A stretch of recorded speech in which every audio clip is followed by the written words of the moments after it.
The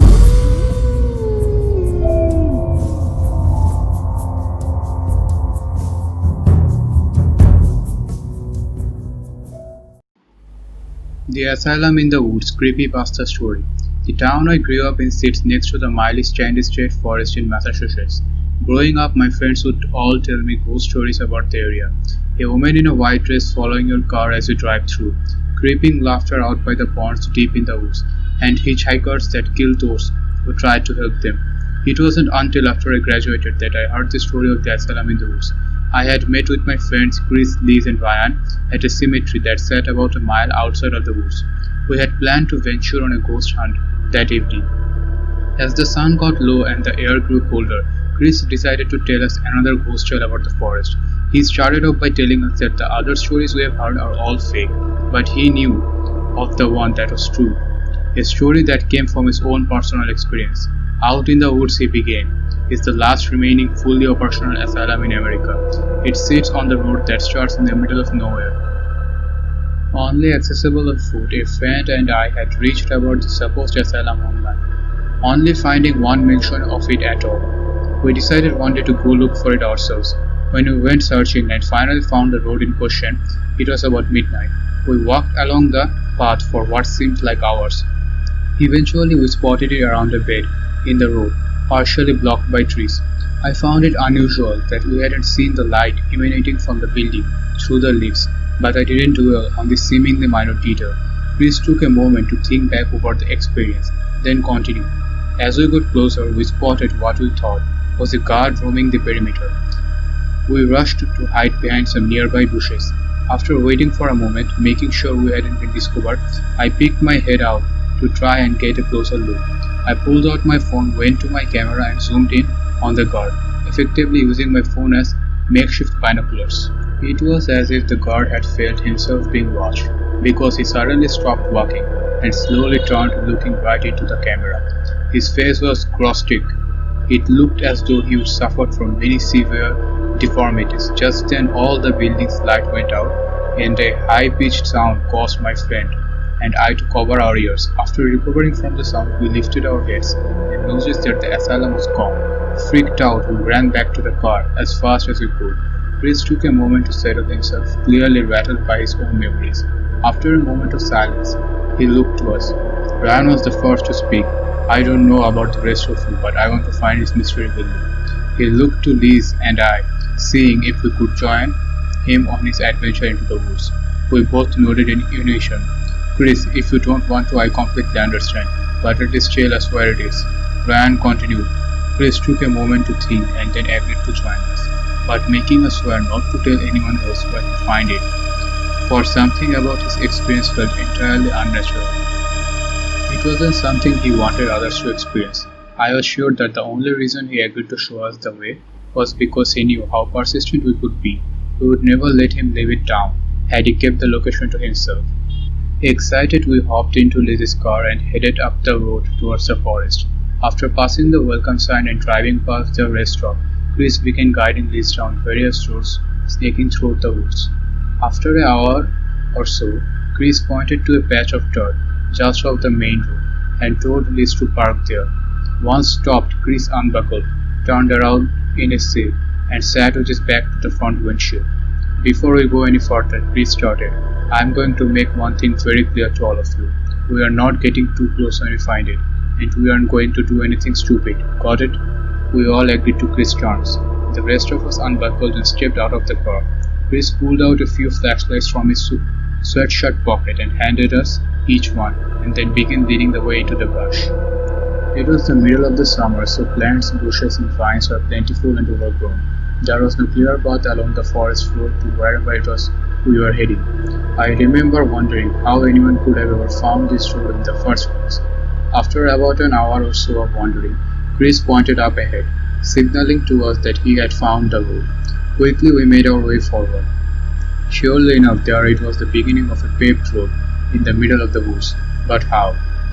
We walked side by side as we followed the road to its end. Liz started complaining about needing to use a bathroom. Ryan was going on about dying for some pizza.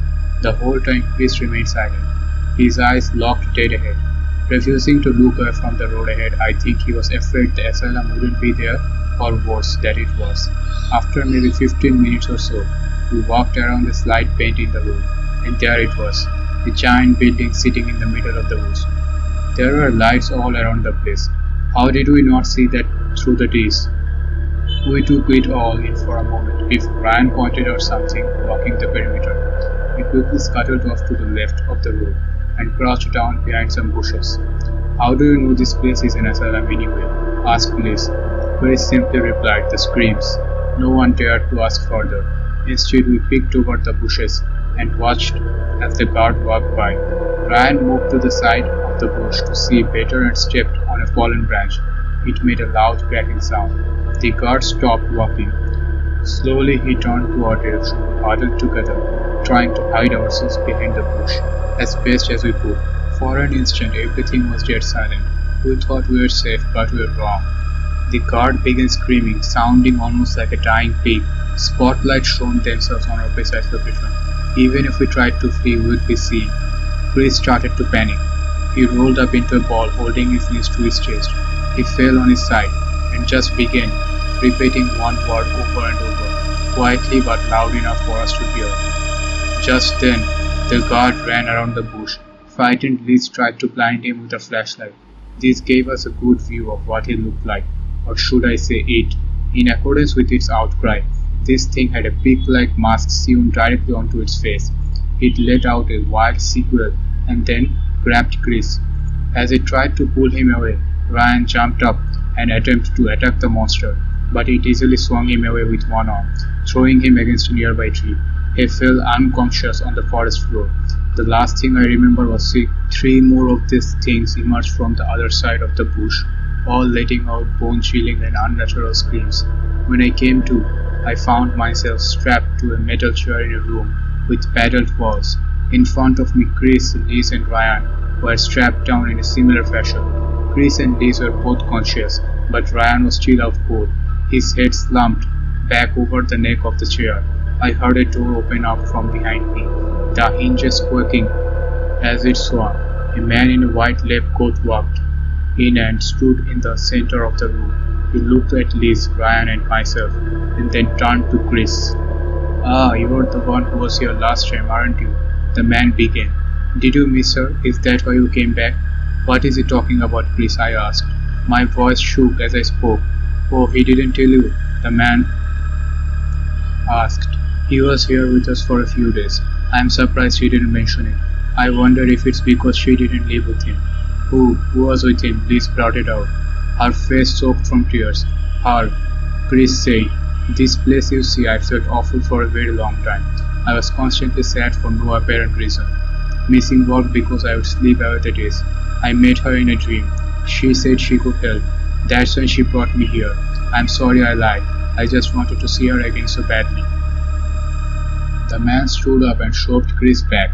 His chair tipped over and he fell to the floor. The loud thud his head made snapped Ryan awake. He started freaking out and screaming. The man turned towards the door and waved someone to come over. One of the big things walked in, picked Chris up, then went over to Ryan. It stuck a large syringe into Ryan's arm and injected him with the green liquid. Ryan quickly fell back to sleep. "What is this place?" I asked the man. "This place, you mean its name? This place is called the Asylum. Here we make people whole again." He leaned in close, his nose almost touching mine. He continued, "Here you are home. Well, as long as you pass the scan, that is." "Scan?" Liz asked. She started crying again, but held it together enough so as not to become hysterical.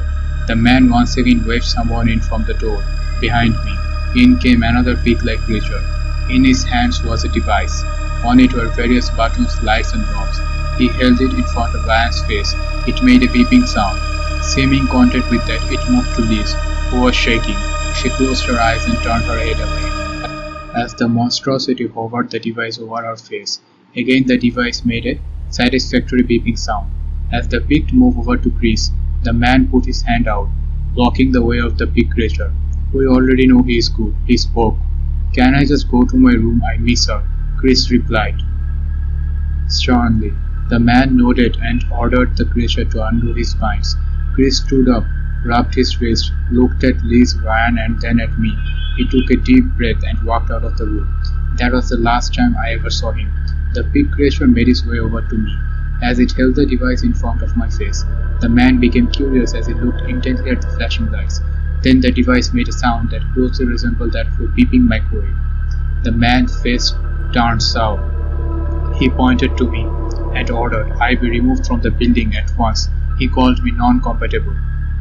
Before I could react, I too was injected with a green liquid. When I awoke, it was daytime, and I was laying on the pavement. I looked around, feeling very queasy. I was back on the road just outside of the asylum. Once recovered my focus, I looked to where the building should have been, but it was gone. In its place was a large clearing of dirt, surrounded by trees.